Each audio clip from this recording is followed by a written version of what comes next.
Good afternoon, this is Emma Doty, sitting on top of Carson City, Nevada, which I will give a little look of, city below. Today, I would like to talk more about the cardinal symptom of MECFS, post-exertional malaise, which is what separates it from other diseases.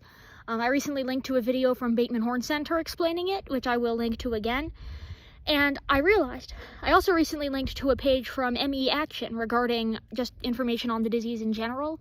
I totally forgot that they're on MEPedia, which has, it's, just a huge wealth of information on this disease. It's how I've learned a lot about it and been linked to all these scientific studies that are really interesting. So I will link to the MEPedia page for post-exertional malaise, which is probably the best resource on it. Go check out the website, go check out all the information. Very helpful. And now I'd like to point out this because in April I went to the FDA's webinar on what I'm calling long 2020 disease, because the algorithm doesn't like the C word.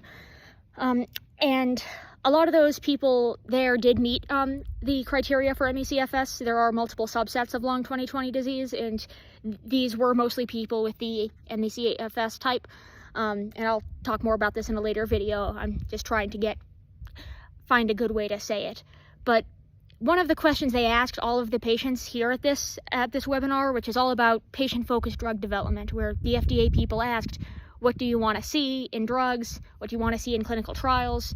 And the question they asked everybody was, what is your worst symptom?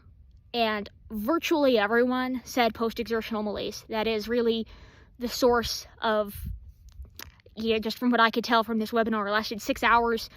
Just listening to all these stories, it's really the source of the disability in this disease that just makes it so hard to do the things they love.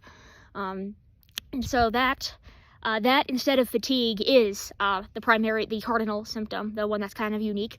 That's why in 2015, the Institute of Medicine actually recommended moving away from the term chronic fatigue syndrome and towards the term systemic exertion intolerance disease, which never caught on, but is, a good term for the disease. A lot of experts do think.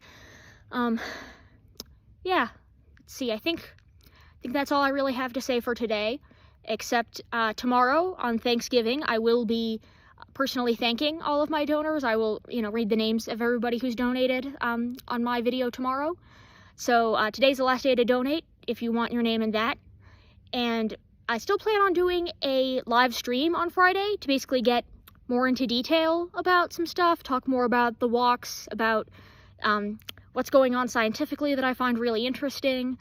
And yeah, just, communicate with people, talk to people, come, hang out and, discuss things. What time I'm still kind of planning on. I know there are a lot of different time zones. I'm in the Western United States, so I think I'll do it kind of early in my day to allow more people to get to see it. But yeah, keep donating. Please keep sharing, please. And I'm addressing other healthy people. Please learn more about this disease. So much of the issue comes from people not knowing what it is. Like only 6% of medical schools teach what MECFS is, which is part of what makes it so hard to get a diagnosis and to be understood and taken seriously. Please learn more using the resources I link. Please tell your family at the Thanksgiving table. I think that's going to be a lot better than talking about politics. And yeah, you can help. You can help move the needle. So go check it out, and I will see you tomorrow on a walk.